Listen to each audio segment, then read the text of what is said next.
believers. It is I, the OGGM, broadcasting to you from Site B on a foggy Saturday morning. It is about 9 o'clock in the morning. It's the 23rd day of July 2022. It's day 2 of San Diego Comic Book Con, but other than the trailer for the D&D movie, we haven't got anything else really gaming related.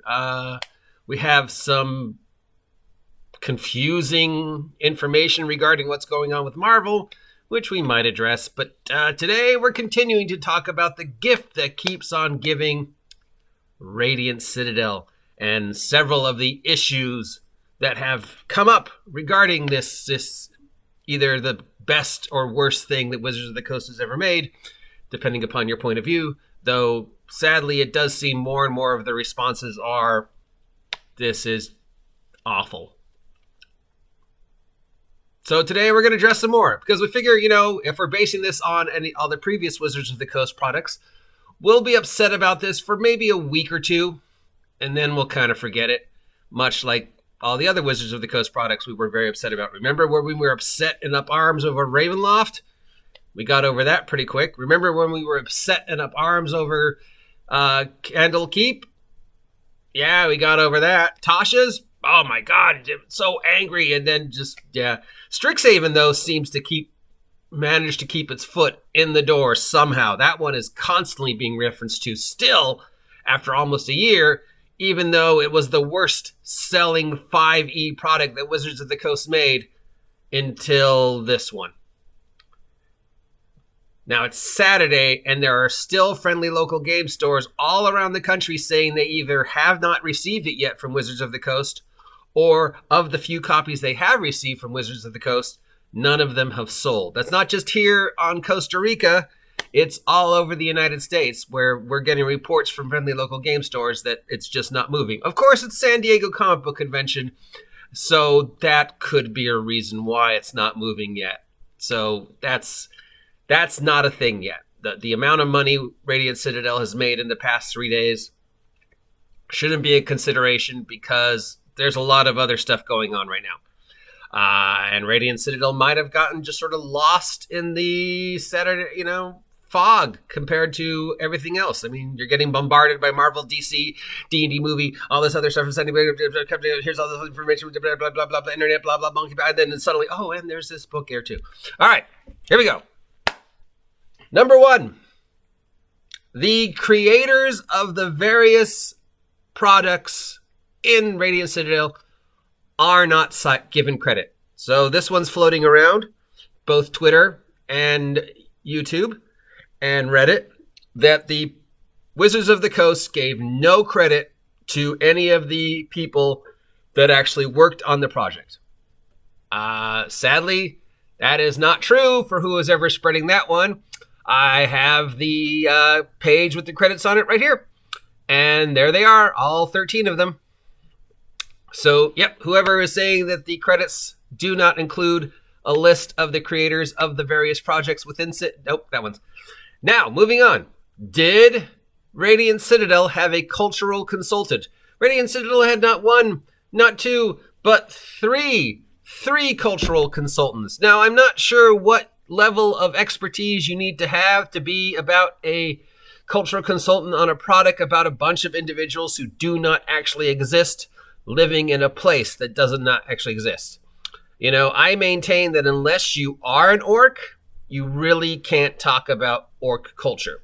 Unless you are a Githyanki or a Vulcan, you're not a really creative consultant, cultural consultant for those cultures. How can you say whether I'm offending the culture of space elves unless you are a space elf? All right, so we have 3 cultural consultants who worked on Radiant Citadel. Naviar Gabriel, Jamie Go, and Carmen Maria Marin. So I look them up. Navier H. Gabriel is a Armenian, German, Scottish, and Irish individual who has not done anything in gaming. I'm reading her bio right here. Apparently, she is a descendant of Armenian, German, Scottish, and Irish peoples. So she and she did some schooling in Japan.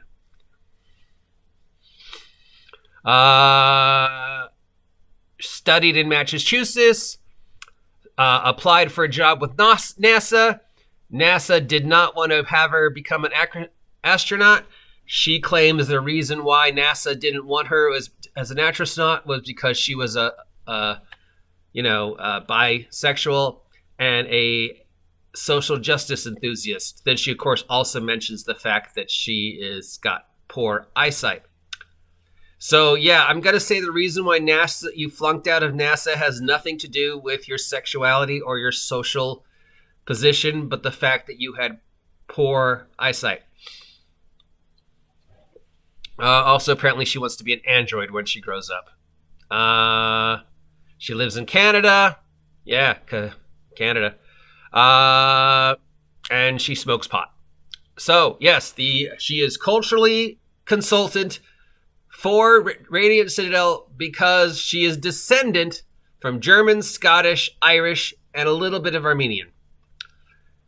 So the only culture she could consult on and talk about sensitivity would be, I guess, Armenian is the only, because German, Scottish, and Irish are pretty white Anglo-Saxon.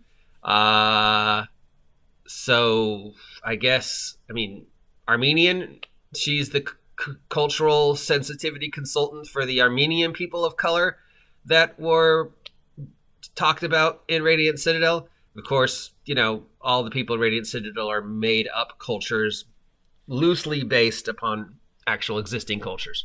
All right. Cultural consultant, sensitivity consultant number 2, Jamie Go. She is a essayist and reviewer of science fiction and fantasy.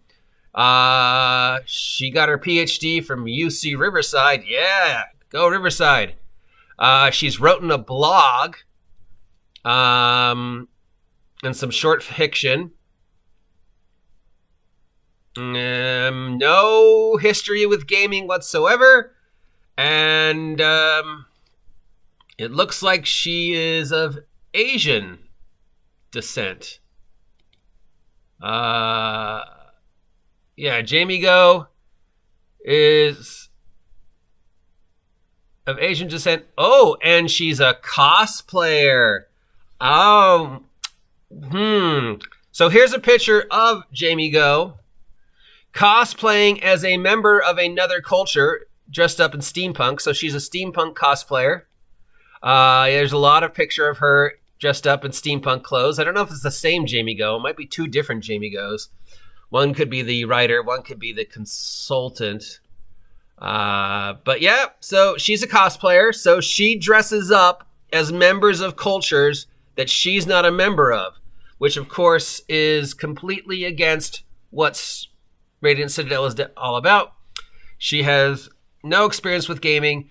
So the only culture she could talk about in regards to sensitivity is perhaps the fact that she is of Asian descent from Riverside or steampunk. So yes, okay, she barely, scratches the yes, I can talk about whether you are offending the people of Asian descent or not in your product, Wizards of the Coast, except, of course, 1, there's nothing mentioned about her being a gamer, and 2, there are no actual Asian people in the book. They're all aliens. Made up aliens. And finally, we have Carmen Maria Marin. Carmen Maria Marin, I cannot find any information on. Other than a Facebook. Which, nope. Carmen Maria Marin has no information on the internet whatsoever that I can find about her that would say that she is qualified to be a sensitivity and culture consultant about, I don't know what culture she could be consulting on. Carmen Maria Marin? I don't know. Carmen sounds, maybe Hispanic.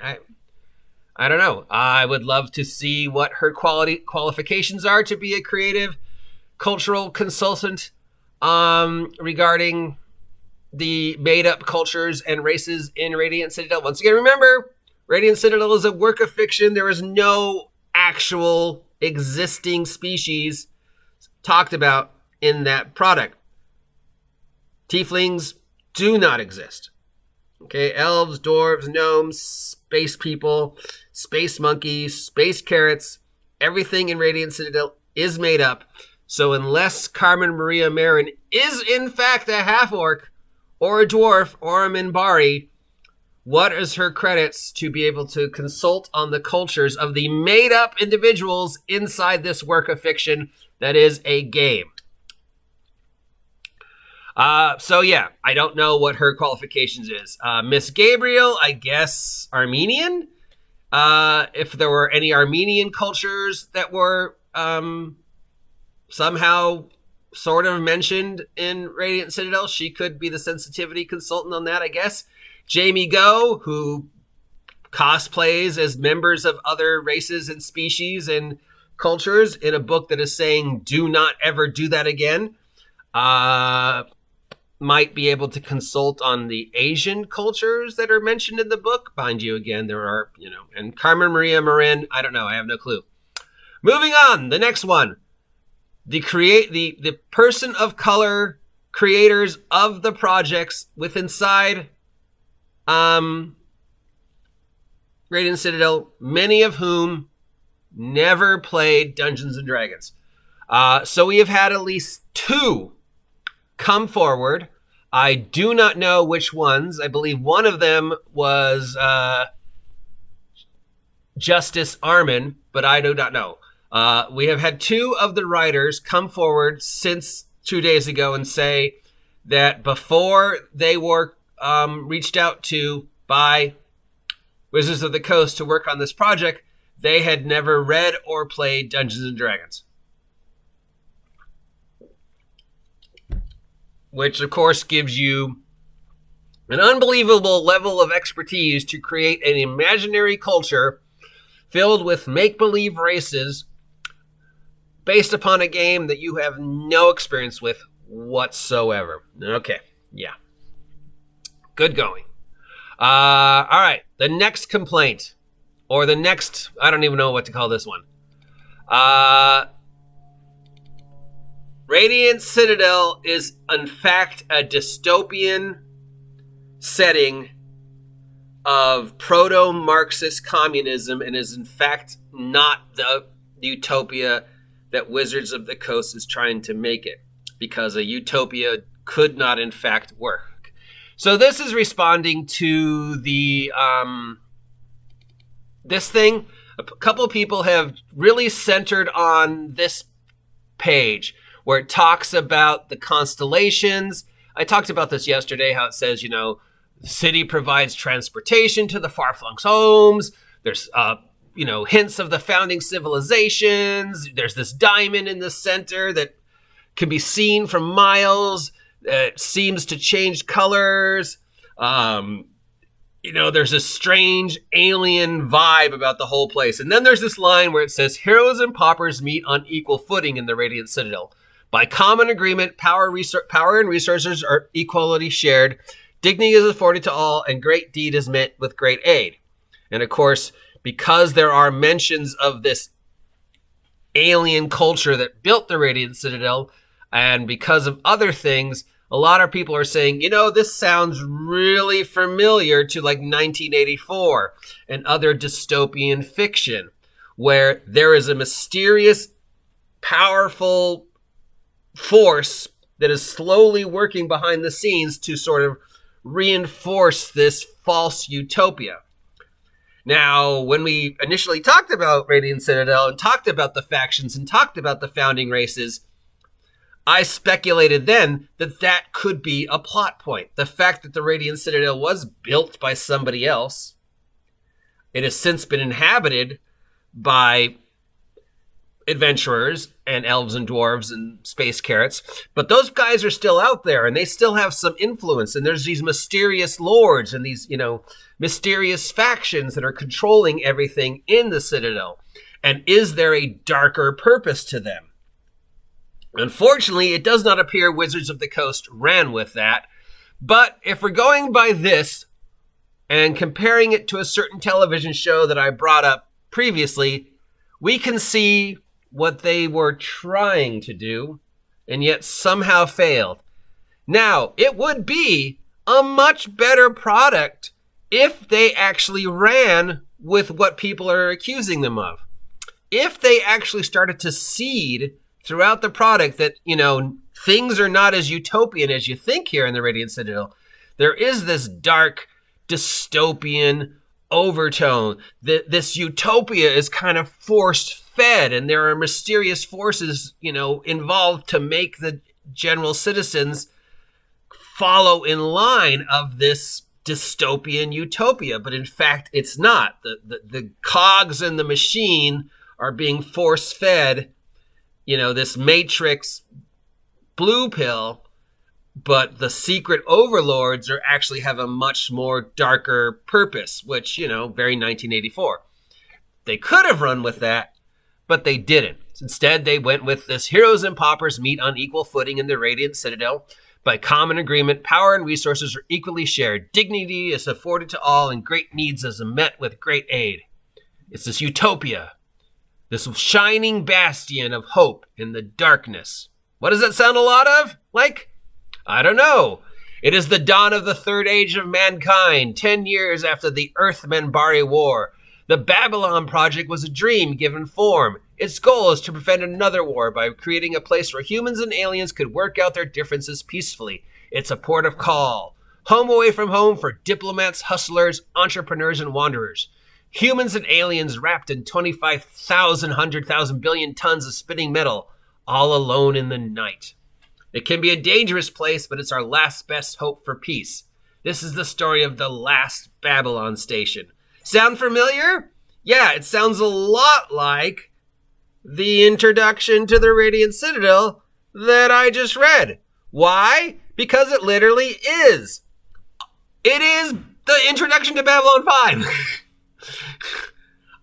A shining beacon of hope and utopia in the vast darkness of the earthreal plane, where people work together to try and achieve this diplomatic goal. But of course, when you have hundreds of thousands of aliens all interacting with each other, there are chinks in that armor. It's trying to hold on to that dream, but, it really can't. I mean, communism works on paper, but in real life, communism doesn't work. So we can see the influence on Radiant Citadel. We have repeatedly mentioned that all Wizards of the Coast had to do to make Radiant Citadel work is literally watch every season of Deep Space Nine, watch every season of Babylon 5, watch a couple episodes of Stargate SG-1, bam, there you go. Strange alien city in the middle of a catastrophically strange, dark, mysterious universe. Multiple cultures meeting in this city. Access to the various worlds through a mysterious technology nobody really understands.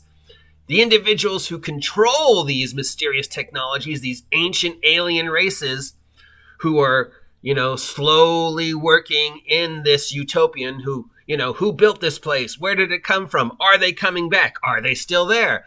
Here's a group of aliens that are trying desperately to work together to create a place of peace and diplomacy so the previous disasters can never happen again. But of course, we know they're not going to be able to 100% accomplish that because they just can't. Unless there is some mysterious force that is forcing them to via magic or, manipulation or through just bootsteps, obey, or the shield bearers take you away to be re-educated. It could have been Babylon 5. It should have been Babylon 5. Radiant Citadel should have just been bam. Mysterious, bam. Gates, bam. People controlling the gates, bam. Ancient civilization who built the gates coming back, bam. Multiple alien cultures working together to try and prevent the disasters, but of course you can't have that. It doesn't work. Bam. Here are some player characters. Bam. They are the thing that is going to slowly unite the forces by discovering this mystery, fixing the holes in the infrastructure, fighting against the utopian, dystopian government, and establishing to make the Radiant Citadel as close to be what it is on paper. Babylon 5. 5 seasons of this plot. Of constantly, and then we're almost there, then we fail. We're almost there, then we fail. We're almost there, then we fail. Bam! That's what Radiant Citadel could have been. Now, is this Wizards of the Coast actually trying to indoctrinate everybody who's reading it into the Wizards of the Coast utopian, communist, Marxist, dystopian 1984 society? No, it's not. Okay, Wizards of the Coast is not that smart. Wizards of the Coast doesn't want to indoctrinate you into a Marxist, communist, utopian society because then they wouldn't make money. So that's just ridiculous. Let's just stop that one now. Wizards of the Coast doesn't care enough about you to want to try and force their politics on you. As long as they're getting your money, they don't fucking care what you do in your spare time. Hasbro is a multinational corporation. Corporations do not want that type of control because it means their money goes away. Corporations are run on money. So is there a secret political overtone inside Radiant Citadel? No, it's just badly written. It is literally the introduction to Babylon 5, badly written. And that whole other stuff we went over with yesterday with the don't change your skin color, don't cosplay, don't represent religions, that, I don't know what that was. I know what it was trying to be. Can definitely see what they were trying to do. But as usual, somehow between over here and over here, something absolutely stupid happened. Because over here we've got, okay, here's this real, on paper, this is a good idea. We see what we're trying to do. We see what we're trying to write. We're seeing what the method we're trying to create, blah, blah, blah. Don't bully people. Blah, blah, blah. Babylon 5. Blah, blah, blah. Everyone is unique. Blah, blah, blah. Elves aren't real. That's what they were trying to do. But somehow, between here and here, it went from, okay, yeah, to do not dress up. Do not do silly voices. Do not wear religious symbols. Do not change your skin color. Do not get horrible, unnecessary surgery to make yourself look more like an elf. Don't change your physical features.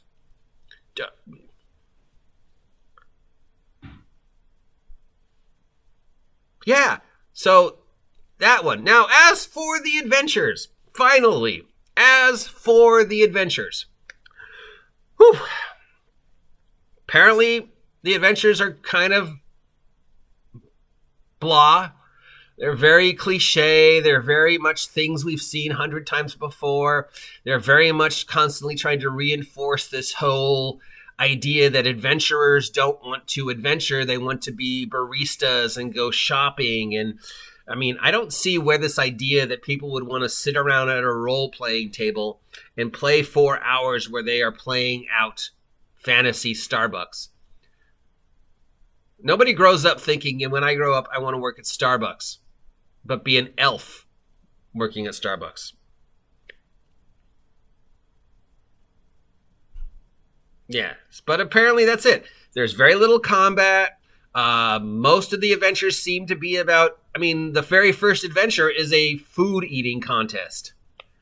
Who can eat the most food?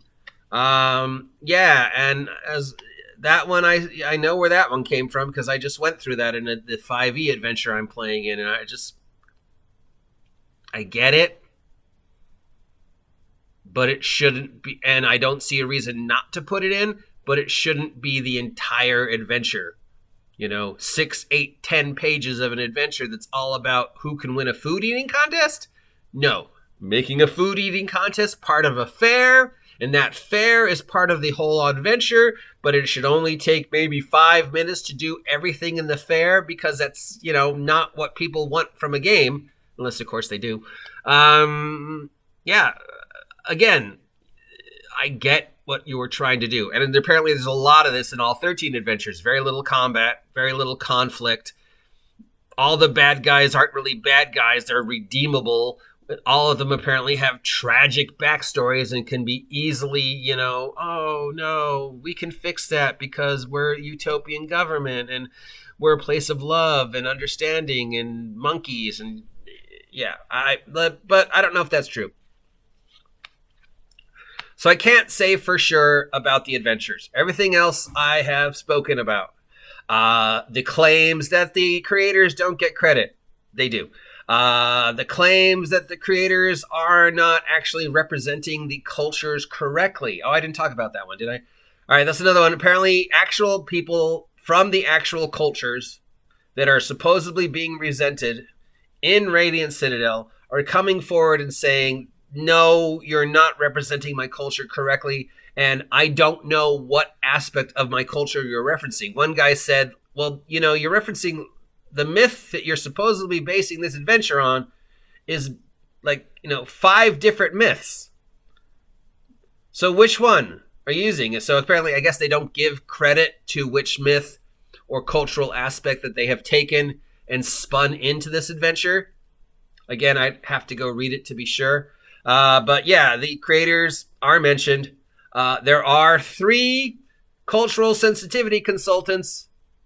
I'm not sure what their qualifications are, since none of them show any history of gaming. As for the creators of the projects, there are at least 2 that have come forward, said they have never gamed or knew nothing about D&D before they were contacted by Wizards of the Coast.